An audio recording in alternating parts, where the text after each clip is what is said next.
Welcome to the Homebrew Crew. I'm Tony. This is Sean, and today we're going to be going over a player-made race on D&D Beyond. Something you guys may have heard of before because they've been in previous things. They're always in the background, always in the shadows, and they are incredibly adorable. They are. That is the Mousefolk. We're going to be talking about Mousefolk today.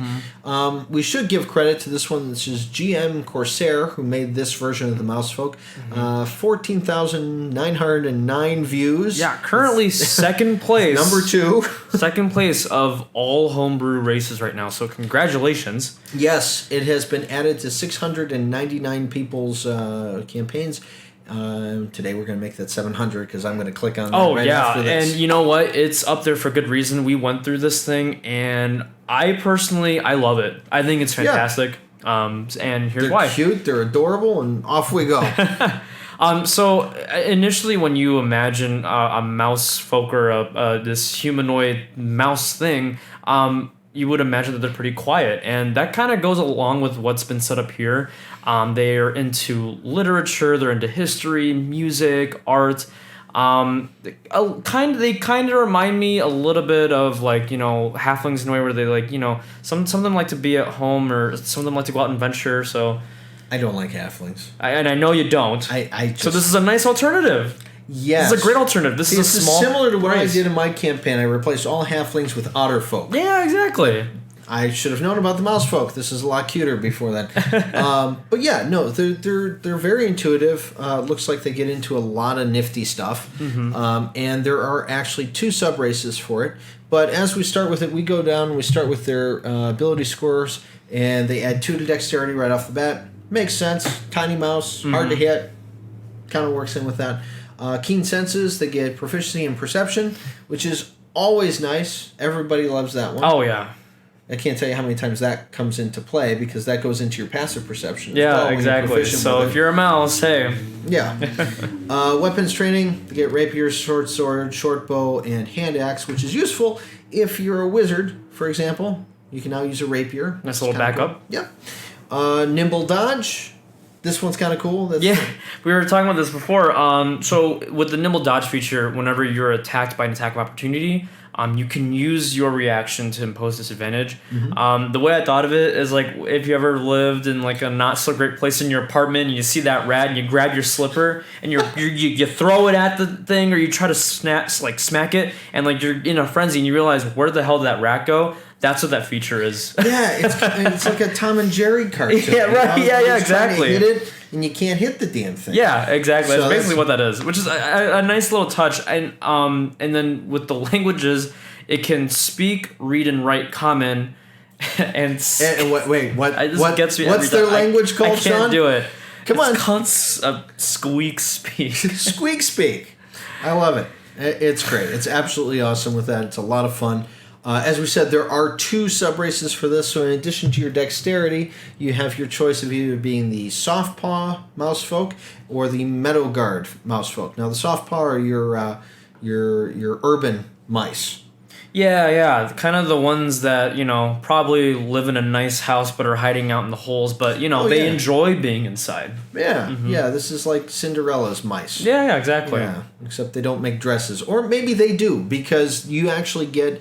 artistry as there. You get proficiency in artisan tools and 1 musical instrument. So you can make dresses. I would like to see a mousefolk play a trombone. Right, yeah, exactly. That's just me. And then, I don't know if you mentioned the intelligence score goes up by 1 as well. No, I was waiting for you to okay, good. Which can be useful because, and we're going to get into this later about how you can actually implement this character. We personally don't really see this as like a frontman kind of race. No. There's a good chance you're probably going to play something that can cast spells or something that's quick and ranged, but we'll get into that later on. The second sub-race is the Meadow Guard, which is literally the opposite of a soft paw. It's your field mouse. It's your mouse that's at home out there going through the brush and everything like that. And they have this like adventurous kind of thing. They want to journey and see oh God, I'm thinking about halflings again. Yeah, I know. See? I don't like halflings. But this is better for you. No, you can replace halflings. I don't like with halflings. I told you.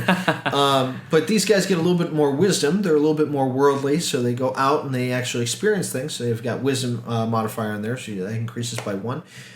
They also have brave. which they have advantage on saving throws against being frightened, which I think is one of the cutest things ever. I know. You know, tiny it's little like, mouse with a little toothpick. Like Fievel. This is like, you know, an American Journey or whatever that one was called. So it's, you know, they're very, you know, you see this little mouse just standing up to this gigantic dragon. I'll go first. Okay. But then they also get to speak with small beasts, so they can understand and talk to small animals. They're not going to go up to that tiger or that panther or something like that. But they might talk to a shrew. Mm-hmm. They might talk to a bird. You know, or something converse with a turtle. Yeah, why not? Have a nice chat with a snake. Right. You know, I don't know, tea with a hedgehog. I don't know, all sorts of things that happen. But speaking with small beasts is there. Now, as far as classes that this would look good in, or these things would do well in, definitely wizards are kind of neat for the softpaw mousefolk. Mm-hmm. I see a lot of druids with the metal guard. Yeah, definitely. I mean, just the fact that you can kind of interact with creatures. And the increase in wisdom, I mean, it's a nice plus when you're playing, you know, a druid. It would be beneficial. Yeah, and I mean, speak with beasts works well. It could be good for a ranger because they do have some wisdom stuff on that, and then speaking with small animals. I just keep thinking of one thing. Corgi mounts. I keep thinking of this thing riding a corgi or some dachshund into battle. And it probably could. Yeah. It probably could. I mean, they're only two and a half feet tall. Just about. And about 25 pounds, so they're, you know, a good size little thing. Yeah, you know, put one in your bag, you know. Oh, yeah. No, this would be riding on top of the Goliath character. Yeah, exactly. Doesn't have to walk ever. But either way, I mean, I think this is a fantastic race with it. This is something I definitely add to my campaigns. I would definitely have... I would love to see a village of these things. Oh, absolutely. And the players walk in, the village is a lot smaller. Right, yeah. and there's so much that you can do... especially if you choose this as your race, there's so much backstory that you can do. Mm-hmm. And then I will say that there was a lot of thought put into this homebrew, and also applaud you for the good job writing it up. Yeah, absolutely. I think everything is really clean about it. It's a really well balanced race, and I literally don't have any problems with this. I would want to use this. Yeah, absolutely. And you guys should check it out too. Again, that's by DMCorsair, and you can find it on DNDBeyond.